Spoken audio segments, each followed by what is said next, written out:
خاموش وفاداری، ایک دل ہلا دینے والی حقیقی سی محسوس ہونے والی کہانی۔ میری کہانی یہیں ختم نہیں ہوئی، بلکہ اصل کہانی تو تب شروع ہوئی جب مجھے لگا تھا کہ سب ٹھیک ہو گیا ہے۔ عطا نے مجھ سے معافی مانگ لی تھی، رشتہ بچ گیا تھا اور میں نے دل کو تسلی دے دی تھی کہ شاید قسمت نے یہی لکھا ہے۔ مگر مجھے کیا معلوم تھا کہ اس کہانی میں وہ موڑ بھی ہے جو ایک لمحے میں زندگی بدل دیتا ہے۔ رشتہ بحال ہونے کے بعد عطا ٹھیک تھا، مگر اس کے والد کے دل میں میرے گھر والوں کے لیے چھپی ہوئی سختی ختم نہ ہوئی۔ ایک دن اس نے اچانک مجھ سے پوچھا، ناز تم اور عطا پہلے مل چکے تھے کیا، شادی سے پہلے؟ میں حیران رہ گئی، نہیں تو آپ کیوں پوچھ رہے ہیں؟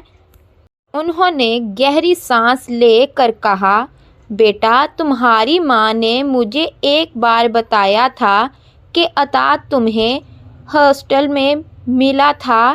ہمارے قبیلے میں یہ بات بہت بری سمجھی جاتی ہے۔ میں چاہتا ہوں تم شادی کے بعد خود کو ثابت کرو، ورنہ مسئلے پیدا ہو سکتے ہیں۔ یہ پہلی دفعہ تھا کہ مجھے لگا شاید یہاں معاملہ صرف رسم و رواج کا نہیں بلکہ بدگمانی کا تھا۔ شادی کی تیاریاں ہو رہی تھیں کہ عطا نے اچانک میسج کیا، ناز کل ضروری بات کرنی ہے، تم سن کر پریشان بھی ہو سکتی ہو، مگر چھپانا مناسب نہیں لگا۔ میرا دل دھڑک اٹھا۔ اگلے دن اس نے سچ بتایا، لاہور والی لڑکی تمہیں یاد ہے کیا؟ وہ دوبارہ میری زندگی میں آئی ہے، لیکن اس بار وہ رشتہ نہیں مانگ رہی بلکہ دھمکی دے رہی ہے کہ اگر میں نے اسے نہ اپنایا تو وہ سب کے سامنے آ جائے گی۔ میری تصویریں، میری چیٹس، سب میرے قدموں تلے زمین نکل گئی۔ وہ لمحہ یہ تھا جب محبت، عزت، رسمیں سب ایک طرف اور حقیقت دوسری طرف کھڑی تھی۔ نکاح سے کچھ گھنٹے پہلے عطا کے گھر میں شور مچ گیا۔ لاہور والی لڑکی کے والدین پورے خاندان کے ساتھ وہاں پہنچے تھے۔ وہ چیخ رہی تھی، عطا نے مجھ سے 4 سال تک تعلق رکھا، اب وہ مجھے دھوکہ دے کر دوسری لڑکی سے شادی نہیں کر سکتا۔ میرے گھر والوں کو خبر ملی تو سب پریشان ہو گئے۔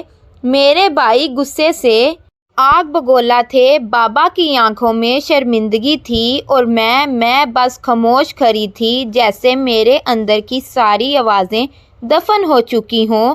عطا نے سب کے سامنے کہا، ہاں یہ سچ ہے کہ میرا تعلق تھا، لیکن میں اس لڑکی سے شادی نہیں کرنا چاہتا۔ میں ناز کے ساتھ غلط نہیں کروں گا، مجھے بس ایک موقع چاہیے۔ میں نے اسے دیکھا، وہ شخص جس نے پہلے بھی غلطیاں کی تھیں وہ آج بھی ایک بھاری سچ سامنے لایا تھا۔ میری ماں میرے پاس آئی اور کہا، بیٹی فیصلہ تمہارا ہے، یہ رشتہ قائم رکھنا ہے یا واپس لوٹ جانا ہے، اب زندگی تمہاری ہے۔ میں اٹھ کر سب کے سامنے کھڑی ہوئی، دل کانپ رہا تھا مگر لہجے میں عجیب سی مضبوطی تھی۔ میں ایک ایسے رشتے میں نہیں بندھ سکتی جس کی بنیاد شک، دھوکے اور الزام پر ہو۔ میں نے عطا کو اس کی پہلی غلطی پر معاف کیا تھا، مگر یہ دوسری غلطی نہیں، یہ چھپا ہوا سچ تھا۔ ایسے سچ کے ساتھ زندگی نہیں گزاری جا سکتی۔ میں یہ نکاح قبول نہیں کرتی۔ پورا حال سن پڑ گیا۔ عطا کے والد کے چہرے پر فخر تھا، میری ماں کی آنکھوں میں آنسو اور عطا کے چہرے پر نادم شرمندگی۔ میں واپس گاڑی میں بیٹھی تو میرے موبائل پر ایک میسج آیا، وہ لاہور والی لڑکی کا تھا، ناز تم نے بہت بڑا فیصلہ کیا ہے، تم نہیں جانتی کہ آج تم نے نہ صرف اپنی عزت بچائی ہے بلکہ میری بھی۔ عطا ہم دونوں کو دھوکہ دے رہا تھا اور تم نے اس کھیل کو ختم کر دیا، تم بہادر ہو۔ میں پہلی بار روئی۔ مگر یہ آنسو دکھ کے نہیں، بچ جانے کے آنسو تھے۔ وقت گزرا، ہر کوئی سمجھتا تھا کہ مجھے توڑ دیا گیا ہوگا، لیکن میں پہلے سے زیادہ مضبوط ہو گئی تھی۔ پھر ایک دن ماموں نے کہا، بیٹی ہم سمجھتے تھے کہ ماں باپ نے تمہیں سزائیں دی تھیں، لیکن شاید انہوں نے زندگی میں تمہیں بڑی آزمائشوں سے بچایا۔ جو رشتہ زیادہ خوبصورت لگے وہ ہمیشہ سچ نہیں ہوتا، اور جو رشتہ ٹوٹ جاتا ہے اکثر وہ ہمیں بچانے کے لیے ٹوٹتا ہے۔ میں نے دل میں سوچا، شاید بعض رشتے تقدیر نہیں، تنبیہ ہوتے ہیں، سبق ہوتے ہیں، بچاؤ ہوتے ہیں۔ شادی ٹوٹنے کے بعد گھر میں عجیب سناٹا تھا، لوگ طرح طرح کی باتیں کر رہے تھے۔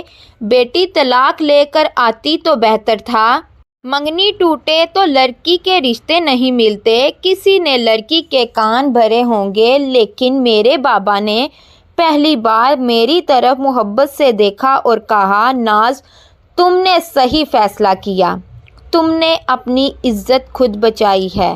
یہ جملہ میرے لیے دنیا کی سب سے بڑی تسلی تھا، مگر میں جانتی تھی کہانی ابھی ختم نہیں ہوئی۔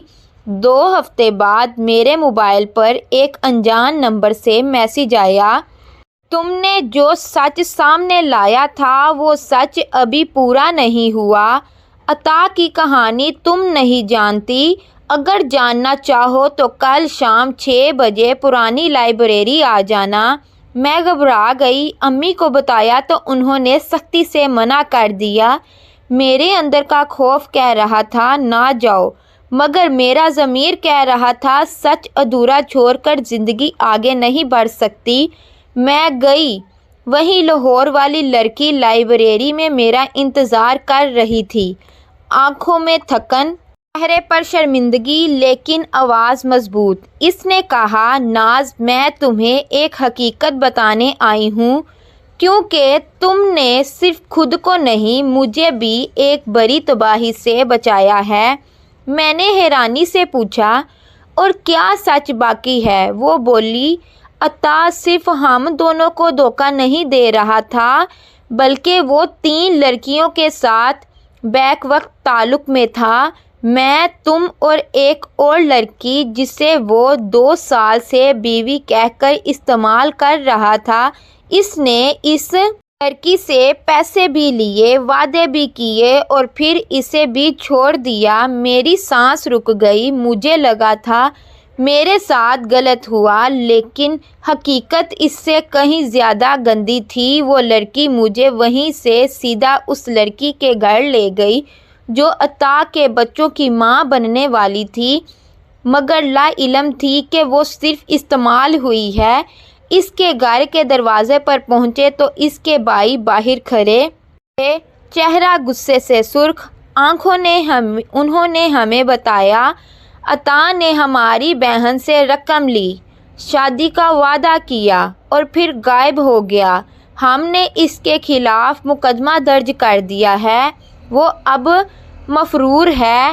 میں سن کر سکتے میں آ گئی۔ شادی ٹوٹنے کی وجہ تو تقدیر تھی، مگر شادی نہ ہونے دینا میری حفاظت۔ مہینے گزرتے گئے، میں پڑھائی میں مصروف رہی، ابا کا اعتماد بڑھ گیا تھا۔ مجھے لگتا تھا میری زندگی ہمیشہ اکیلی ہی گزرے گی، لیکن ایک دن بابا نے دھیرے سے کہا، بیٹی ایک رشتہ آیا ہے، لڑکا سیدھا سادہ ہے، سرکاری ملازم ہے، اور سب سے اہم اس نے کہا ہے کہ وہ تمہارا ماضی جانتا ہے اور اسے کوئی اعتراض نہیں، وہ صرف تمہیں عزت دینا چاہتا ہے۔ میں حیران رہ گئی۔ میں نے ملنے کی اجازت دی اور میں اس سے ملی۔ وہ شخص بالکل مختلف تھا، نرمی، برداشت، خاموش اعتماد۔ پوری گفتگو میں اس نے ایک بھی سوال نہیں کیا کہ پہلے کیا ہوا تھا، بس کہا، ہر انسان کی زندگی میں ایک کڑوا باب ہوتا ہے جو اسے بہتر بناتا ہے، برا نہیں۔ اگر تم راضی ہو تو میں تمہارے ساتھ نئے باب کی شروعات کرنا چاہتا ہوں۔ میری آنکھوں میں آنسو آ گئے۔ مجھے پہلی بار لگا زخم صرف درد نہیں دیتے، کبھی کبھی بہترین شفا بھی لاتے ہیں۔ نکاح والے دن جب میں مہر لکھوا رہی تھی، میرے موبائل پر ایک میسج آیا۔ نمبر عطا کا تھا۔ آخری میسج: ناز، مجھے معاف کر دینا، تم سے زیادہ اچھی لڑکی مجھے کبھی نہیں ملے گی۔ میں سب کے سامنے گنہگار ہوں، بس دعا دینا۔ میں نے موبائل بند کر دیا۔ پہلی بار دل میں اس کے لیے غصہ نہیں بلکہ ترس آیا۔ زندگی سب کو دوسرا موقع نہیں دیتی، وہ موقع میرے پاس آیا تھا اور میں نے اسے ضائع نہیں ہونے دیا۔ میں نے نکاح نامہ پر سائن کیا، دل سے مسکراتے ہوئے۔ وہ سچ جو دیر سے سمجھ میں آتا ہے، کچھ رشتوں کا ٹوٹنا بد دعا نہیں بچاؤ ہوتا ہے۔ کچھ فیصلے دل توڑتے ہیں لیکن زندگی بچا لیتے ہیں، اور سب سے بڑھ کر جس اللہ نے تمہیں غلط لوگوں سے بچایا ہے وہ تمہیں صحیح لوگوں سے ضرور ملا دے گا۔ نکاح کے بعد میں ایک نئی زندگی میں قدم رکھ چکی تھی۔ میرا شوہر حارث بہت شریف مزاج انسان تھا۔ وہ نہ تیز لہجے والا تھا نہ غصے والا۔ اس کی ایک ہی عادت تھی، وہ ہر بات بڑے تحمل بڑی نرمی سے کرتا تھا۔ لیکن اسی رات ایک چھوٹا سا لمحہ میری پوری خوشی کو لرزا گیا۔ جب میں نے سونے کے لیے کمرے میں آئی، حارث اپنے لیپ ٹاپ پر تھا۔ مجھے دیکھ کر مسکرایا، لیکن اس کی مسکراہٹ کے پیچھے ایک عجیب سا سکوت تھا، جیسے وہ کچھ چھپانا چاہ رہا ہو۔ میں نے کچھ نہ کہا۔ شاید نئی زندگی کو سمجھنے میں وقت لگتا ہے، مگر دل میں ایک سوال ضرور جاگا: کیا ہر نیا رشتہ واقعی ماضی سے پاک ہوتا ہے؟ 3 دن بعد مجھے ایک نمبر سے کال آئی۔ عطا کا بڑا بھائی۔ وہ ہچکچاتے ہوئے بولا: بیٹی، ایک بات بتانا چاہتا ہوں۔ عطا گرفتار ہو گیا ہے۔ میرے پیروں تلے زمین نکل گئی۔ کس جرم میں؟ جو لڑکی حاملہ تھی، اس کے اہل خانہ نے کیس کر دیا تھا۔ پھر اس لڑکی کی 2 سہیلیوں نے بھی بیانات دے دیے۔ اب عطا کئی دھوکوں میں مطلوب ہے۔ ہماری عزت بھی خاک میں مل گئی۔ لیکن یہ سب تمہیں بتانا ضروری تھا کیونکہ عطا آخری بار تمہارا نام لے رہا تھا، کہہ رہا تھا: اگر ناز نے مجھے اس دن نہ چھوڑا ہوتا تو شاید میں بچ گیا ہوتا۔ میری آنکھیں نم ہو گئیں، مگر دکھ کی وجہ عطا نہیں تھا۔ دکھ اس بات کا تھا، کچھ لوگ کبھی سدھرتے ہی نہیں، چاہے انہیں کتنی ہی بار موقع ملے۔ اس رات حارث حسب معمول لیپ ٹاپ پر تھا۔ میں نے ہمت کر کے پوچھا: کیا میں ایک بات پوچھ سکتی ہوں؟ وہ مسکرایا: ضرور۔ آپ کچھ پریشان لگ رہے ہیں۔ شادی کے بعد سے آپ کا رویہ ایسا کیوں ہے جیسے آپ کے ذہن میں کچھ چل رہا ہو؟ کیا کوئی بات ہے جس کا مجھے علم ہونا چاہیے؟ حارث نے لیپ ٹاپ بند کیا، گہری سانس لی، پھر کہا: ناز، میں تمہارے سامنے کچھ چھپانا نہیں چاہتا۔ تمہارا ماضی مشکل تھا، لیکن میرا ماضی بھی آسان نہیں تھا۔ میرا دل دھڑکنے لگا۔ میں ایک ناکام شادی سے گزر چکا ہوں اور لوگ اسے میرا قصور سمجھتے ہیں۔ اسی لیے میں نے پہلے دن تمہیں نہیں بتایا۔ میں چاہتا تھا کہ تم میری حقیقت سن کر ڈر نہ جاؤ۔ میری آنکھیں حیرت سے پھیل گئیں۔ ایک لمحے کو لگا جیسے میں دوبارہ کسی نئے طوفان میں پھنس گئی ہوں۔ حارث نے آہستہ سے کہا: میری پہلی بیوی مجھے چھوڑ کر چلی گئی کیونکہ اسے شہر کی چمک، پارٹیوں اور آزادی کی زندگی چاہیے تھی۔ میں ایک سادہ سا آدمی تھا، وہ میرے ساتھ گھٹتی تھی۔ وہ مجھے طعنے دیتی تھی کہ میں کماتا بھی ہوں مگر سادہ لوگوں جتنی سوچ رکھتا ہوں۔ ایک دن وہ مائکے گئی اور پھر کبھی واپس نہیں آئی۔ بعد میں پتہ چلا وہ کسی اور کے ساتھ چلی گئی ہے۔ میں سن کر خاموش ہو گئی۔ یہ کہانی میرے دل پر بجلی بن کر گری، مگر ایک عجیب سا اطمینان بھی تھا۔ وہ بے وفائی کے دکھ سے گزرا تھا، میں دھوکے کے دکھ سے۔ ہم دونوں ٹوٹے ہوئے تھے، اسی لیے شاید ایک دوسرے کو سمجھ سکتے تھے۔ میں نے نرم لہجے میں کہا: اگر آپ نے مجھے آج سچ بتا دیا ہے تو جان لے کہ میں آپ کا ماضی نہیں، آپ کا آج ہوں، اور میں کہیں نہیں جا رہی۔ حارث کی آنکھوں میں پہلی بار حقیقی سکون نظر آیا۔ جب میں اپنی نئی زندگی میں کھو گئی تھی، ایک رات سونے سے پہلے موبائل چیک کیا تو ایک واٹس ایپ میسیج آیا، تم سمجھتی ہو کہ عطا کی کہانی ختم ہو گئی؟ اصل کہانی تو شروع ہوئی ہی اب ہے ناز خانم، تمہاری زندگی میں وہ دوبارہ آنے والا ہے۔ میسیج کے آخر میں ایک فائل تھی، میں نے کھولی تو اس میں عطا کی پولیس اسٹیشن سے ویڈیو تھی جہاں وہ چیخ رہا تھا، میں ناز سے بات کرنا چاہتا ہوں، میری جان اس کے ہاتھ میں ہے، مجھے اس سے ملنے دو۔ میرے ہاتھ کانپنے لگے، میں نے کبھی سوچا بھی نہیں تھا کہ ایک قبر شدہ رشتہ دوبارہ یوں بیدار ہو سکتا ہے۔ اور پھر ایک آخری لائن، اگر تم نے اس کا سامنا نہ کیا تو کسی اور کی زندگی تباہ ہو جائے گی۔ کہانی ابھی جاری ہے، آگے کیا ہوا جاننے کے لیے کمنٹ سیکشن میں پارٹ 2 لکھیں، اور ہاں، ہمارے چینل کو سبسکرائب کرنا نہ بھولیں۔ شکریہ۔